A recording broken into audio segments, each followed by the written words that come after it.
này phải hầm nóng nha. Vâng. Ăn nước chấm nóng thì nó mới ngon. Nước chấm ở Việt Nam thì ăn ngọt hơn ở đây. Ở đây phải cho bớt đường đi. Vâng. Thì người ở đây nó mới ăn được. Welcome back to Grand Hyatt Kunming. Hi, chef. And the blue ginger is the most important thing, and the lemongrass. But the most important part of this gravy is the base. It's a shrimp base. I think the flavor is great. ប្រមាណនេះមិនត្រឹមតែគុយទាវទេក៏ជាការរួមបញ្ចូលគ្នានៃឧបត្ថម្ភម្ហូបអាហារនៃប្រទេសទាំងពីរផងដែរ Nướng nó phải ướp từ hôm trước, ướp một đêm không thay với nướng. Vâng. Thì vị nó mới ngấm được. Với con cà rốt hào nữa để bóp muối. Vâng. Bóp muối rửa đi xong rồi sau giấm mình ngâm. Rau sống rửa. Đấy loại rau sống gì? Cái này là rau tía tô, rau thơm tía tô. Cái này rau xà lách, cái này húng quế. Tại vì bà chỉ nhớ mẹ chị. Từ bé thì chị có ăn bún chả ăn nhiều rồi. So, but our laksa actually, the main ingredient actually what we have king prawns.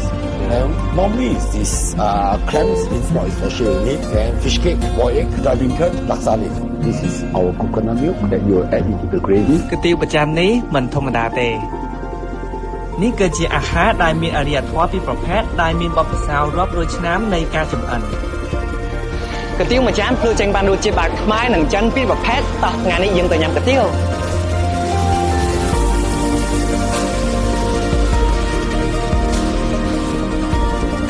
Nyonya laksa, the gravy has to be thick. Otherwise, it's not a good noodle. The noodles are all stuck underneath.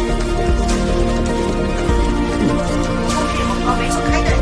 Có đa số là khách xin ở bên này.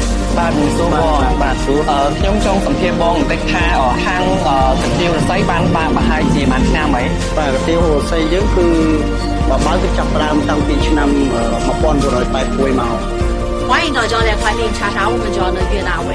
Thank you. តាលេងប្រទេសកម្ពុជាសុភ័ក្រនាំទៅញ៉ាំ